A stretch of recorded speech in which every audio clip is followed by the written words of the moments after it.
Well, hello. So today, I'm all like raspy for some reason. Today is a really special day. I'm really excited because I realized that, as I kind of look at what do I want to be doing and what am I inspired by, I asked this question of myself, what is my life purpose? And I have a clear answer for that. And so sometimes when you see that really clear answer, it's something that can only actually be fulfilled in a really long game. It's not something that you start out right in the beginning trying to build the long game. It doesn't mean you don't look at the long game, but simply trying to build it would be like, I guess the best way to describe it would be like trying to start out a company like Apple, but like at the size Apple is today, right? Like starting out and saying, hey, we're going to build all these stores and all this kind of stuff before you have audience, before you've done all of the business building that actually makes a company like Apple successful. And so I kind of sometimes get trapped in that, where I go really wide. And I'm so grateful to have friends who point that out to me. Thank you, Jay. In an amazing conversation last night, he pointed that out to me, that I was going really wide, and perhaps some focus would help things.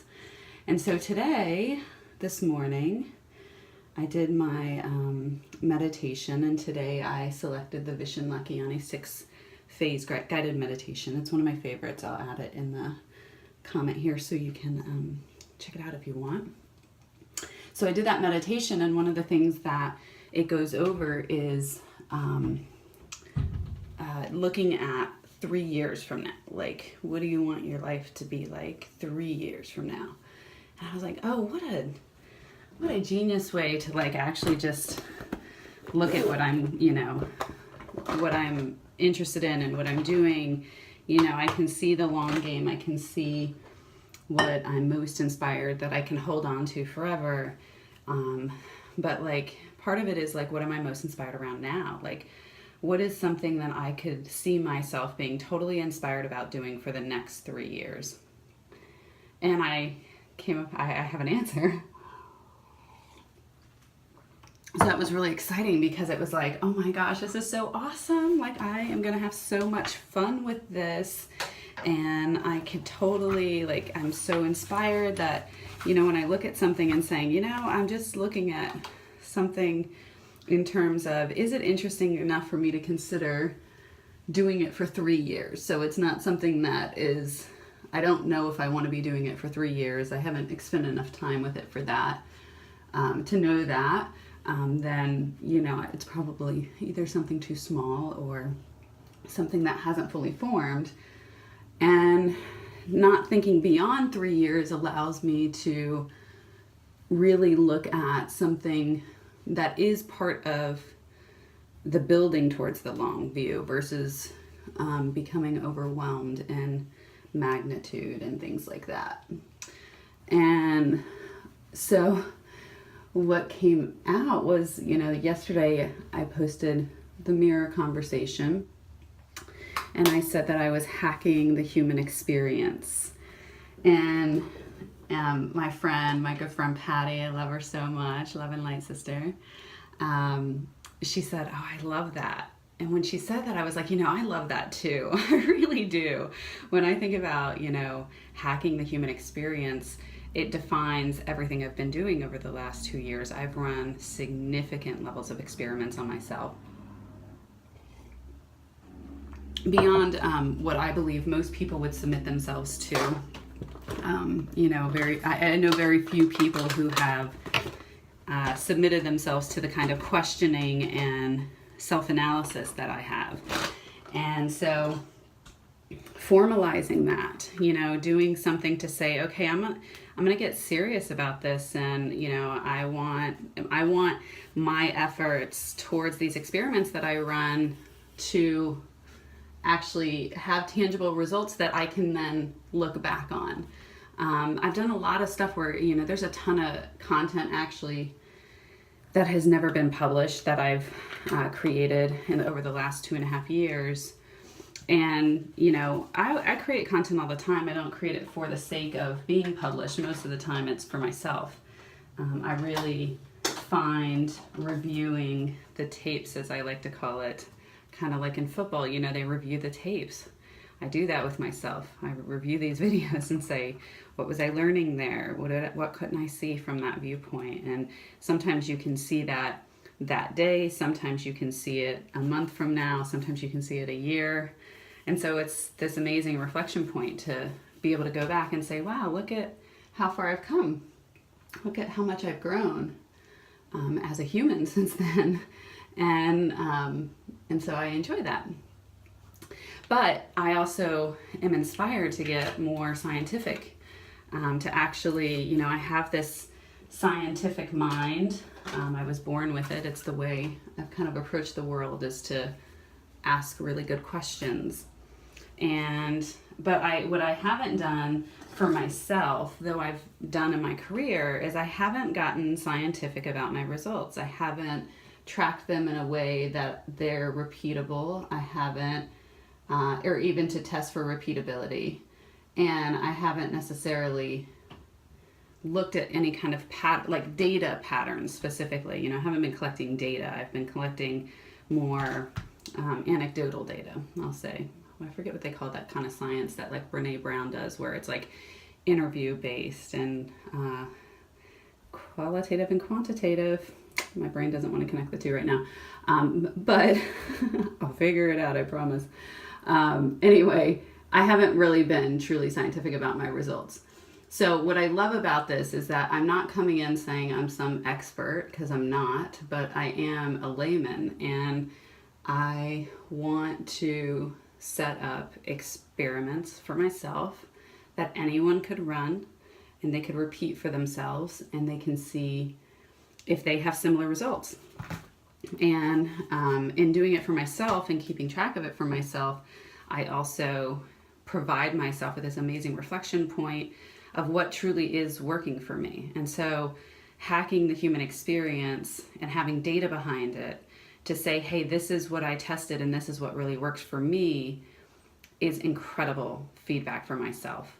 And especially, you know, I have physically, you know, my physical body, I have an incredibly high risk for stroke. So this is actually very important for me to actually start paying attention and listening to my body and honoring my body. You know, I think sometimes you get on, you know, a spiritual journey or something like that. We kind of spend a lot of time outside of our physical bodies doing meditation, a lot of time in the internal stuff, but in that internal work, it takes us outside of our physical bodies. I'm really going to spend some time actually appreciating and honoring my physical body and listening to the signs that it's telling me and how I can optimize its performance. Because at the end of the day, I believe that we're organic machines and that our body is the vessel. You know, it's the machine. If a plant has a stem and a leaf and flower, you know, petals, and you know, we have arms and legs and abs and, you know, backs and all of those things. And so I want to see what it looks like to actually be in optimal state. And I'm going to test my way to get there. And I'm also inspired to share. And I don't know why I'm inspired to share. I'll be honest. It just seems to be part of my design, because I think that, I just know so many people who like, they don't enjoy sharing. And I think it's so beautiful that they don't enjoy sharing. I don't think everyone has to share, but I also know that those people are some of the biggest content consumers I know. You know, they listen, they watch, they observe. They're huge content consumers. And so I enjoy serving others. And I think that the more authentic that we are with our human experience, in sharing it and providing visibility into the real human experience, not the one that is depicted on TV or the media or the news, but what's actually happening in our lives, the more we'll see that You know, humans, we're pretty cool. We are. We do really great things. And we may not always talk about them, and we may not always share them, and they may not be what fills our media waves, but we do them. And we do them not for the recognition, not for the fame or the glory. We do them when no one is watching. And I know I do that kind of stuff all the time, and I don't even, stop to commend myself for it.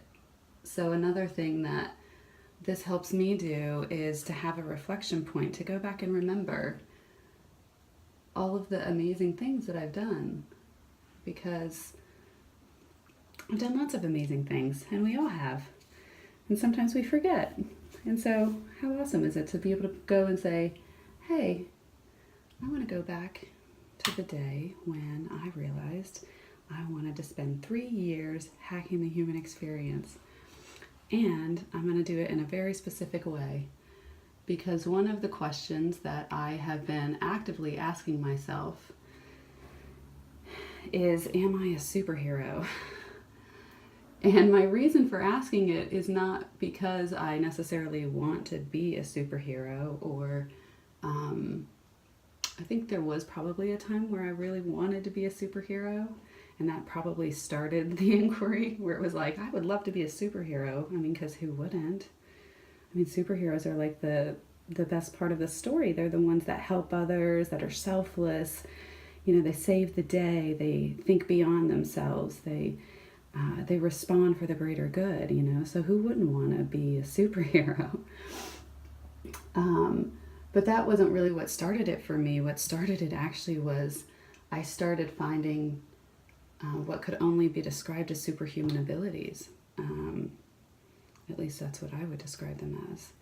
And so that's really what started the inquiry is, wait a second, there's something happening here that I'm told is beyond the laws of physics. Maybe there's something more that we don't know about ourselves, about energy, about whatever. And so I'm inspired. I was inspired to look. And so it came around to this like funny little question of like, wait, what if we're all superheroes? And I was like, wait, what if we are all superheroes? What if, as humans, we're all superheroes? What if we have superhuman abilities that we don't even know about? And who knows what they are? But I'm going to see. I'm going to ask the questions. I'm going to run the experiments. I'm going to do this stuff on my physical body, looking at, mind, body, and spirit, and running active tests. And then I will share the results. I'm going to do this very visibly, very transparently. I would like all of the data to be visible all of the time. There may be live journaling.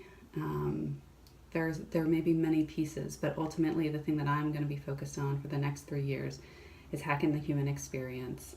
And there's going to be a lot of pieces that come with that, but I hope that others will join along, because at the end of the day, if the answer to this question of, am I a superhero, is yes, then that means that you're a superhero too. I don't believe I have access to anything that everyone doesn't have access to. And it's also just really fun because my daughter gets to grow up and know that her mom's a superhero. I think that would be the best part of it for me, would be for it to be unequivocal that, her mom and her dad and all of our friends are superheroes. What better of a story to grow up with as a kid if you have to pick a story, because we all pick something, we all pick some theme for our experience. That we ultimately define our entire childhood as. Mine was one of trauma. That's been the one-word summary, but in fact it was one of triumph. It was one of growth. It was one of expansion. I just didn't see it then.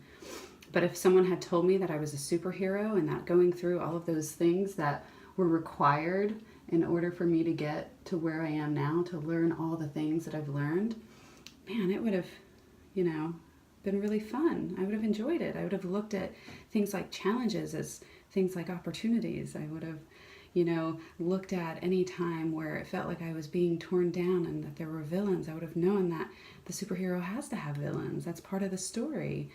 Without an oppressor, there is no superhero, right? So, I just love this story. And I'm a storyteller, and I love the story of, that we are superheroes, and I'm going to try to prove it. So I hope you'll join me. Look, I only got through half of my makeup because I'm so excited. And I even wore my Superwoman shirt today because I was like, woohoo!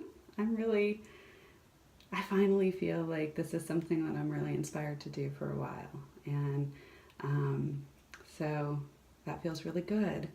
It feels really good to know and have clarity and to feel like you're on mission and on purpose. And for the last 2 years, that is not how I felt. I felt so scrambling. Like, what am I gonna do? Who am I gonna be? Where is Nichole Kelly? Who is Nichole Kelly? Does Nichole Kelly exist? I was in a crazy questioning state then. And I only say crazy because, I notice that most people don't ask those questions and take the time to ask those questions. Who am I? That's what started the superhero question for me as well, was ultimately the first question was, who am I? And as I started to go down that path of who am I, the first thing I found was who I am not. I think that's kind of the natural way that information comes about. If you look at Prince Iya has a video, I'll link up in this, called I'm Not a Label. That one was really big for me because then it was like it took away almost every piece of my identity. I was a mother. No, you're not. That's a label. I was a marketing executive. No, you're not. That's a label. I'm a female. No, you're not. That's a label. I'm white. No, you're not. That's a label. It was like everything it was stripped away, and then it was like, shit, what am I? What if I'm not any of these labels that I've prescribed to myself or accepted for myself or been called by other people, then what and who am I actually? And that led me to, am I a superhero? So, yeah, how fun is that? Asking questions, like taking the time to ask questions, taking the time to reflect in the mirror, taking the time to ask for feedback. Devon Franklin, oh my gosh, I watched him on Lewis House podcast, and man, what an inspiration that guy is. What an inspiration. And he gave me this sense of being impeccable. And my friend Curtis, who I call Lucky Charm, because he's the most adorable leprechaun there is, and he eats raw vegan food, and he calls it eating rainbows. He has basically shown me that, he introduced me to Sadhguru, and we talked about, the 4 agreements, and one of the 4 agreements is impeccability. And as I look at my experience with the lens of, am I impeccable with myself? And how can I be impeccable with myself? And where am I impeccable with myself? And where am I not impeccable with myself? And I run through this whole series of questions. What is impeccability? Who, what, when, where, why, how, coulda, shoulda, woulda. There are a lot of areas in my life where I could raise the bar of impeccability. And that's really ultimately what I'm interested in doing, is being even more impeccable with myself. And in being more impeccable with myself, allowing myself to serve others with more impeccability. And so I think it'll be a fun journey. Thanks for joining. Bye.